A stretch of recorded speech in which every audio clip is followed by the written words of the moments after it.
De Heer zij met u en met uw geest. Uit het heilige evangelie van onze Heer Jezus Christus volgens Matthäus. Lof zij u Christus.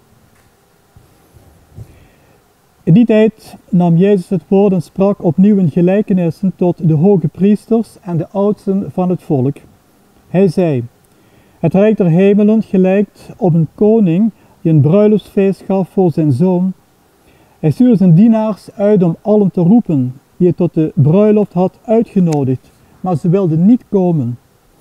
Daarop zond hij andere dienaars met de opdracht: zegt aan de genodigden: zie, ik heb mijn maaltijd klaar.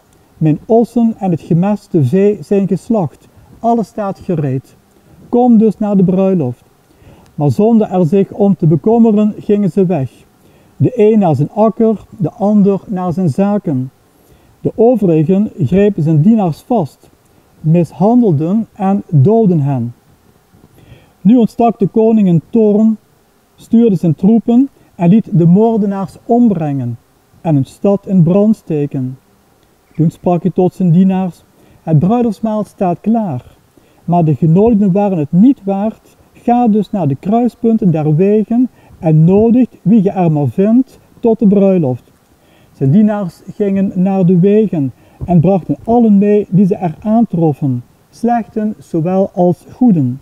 En de bruiloftszaal liep vol met gasten. Toen nu de koning binnenkwam om de aanlegenden te bezoeken, merkte daar iemand op die niet voor de bruiloft gekleed was. En hij sprak tot hem: vriend, hoe zijt je hier binnengekomen zonder bruiloftskleed? Maar de man bleef het antwoord schuldig. Toen sprak de koning tot de bedienden: bind hem aan handen en voeten en werp hem buiten in de duisternis. Daar zal geween zijn en tandengeknars. Velen zijn geroepen, maar weinigen uitverkoren. Zo spreekt de Heer. Wij danken God. God heeft voor ons de hemel voorbereid. De toegang daartoe. Dankzij Jezus Christus, zijn mensgeworden Zoon. Die op het kruis gestorven is en opgestaan uit de dood. Die zonde en dood heeft overwonnen. Op die wijze voor ons de weg naar de hemel toegankelijk gemaakt. Natuurlijk, wij moeten Gods roepstem beantwoorden. Maar willen wij Gods roepstem beantwoorden? Dat is de vraag. Ja, wij zijn hier in de kerk en wij beantwoorden met ons ja Gods roepstem. Wij geloven in Hem, wij luisteren naar Zijn Zoon Jezus Christus. Wij proberen Gods genade om te zetten in concrete daden van geloof, hoop en liefde. Dat is wat God van ons vraagt. En als we hierin volharden, tot de dood toe, ja, dan mogen we ooit aanzetten aan het hemels gastmaal. Het bruiloftsmaal dat God voor ons in en door Christus bereid heeft. Vele mensen heden ten dagen, jammer genoeg, beantwoorden Gods roepstem niet of veel te weinig. Ze hebben het druk. De moderne tijd biedt alle gelegenheid om de kerk links te laten liggen op zondagochtend.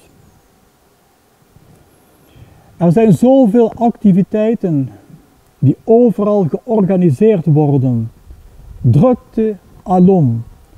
En vele mensen nemen deel aan die vele activiteiten die heden ten dagen overal georganiseerd worden. Het zijn in feite even zoveel afleidingsmanoeuvres om mensen buiten de kerk te houden.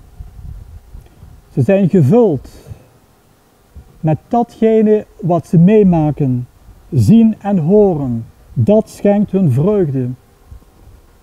Maar uiteindelijk zullen ze met lege handen staan als zij zich niet bekeren.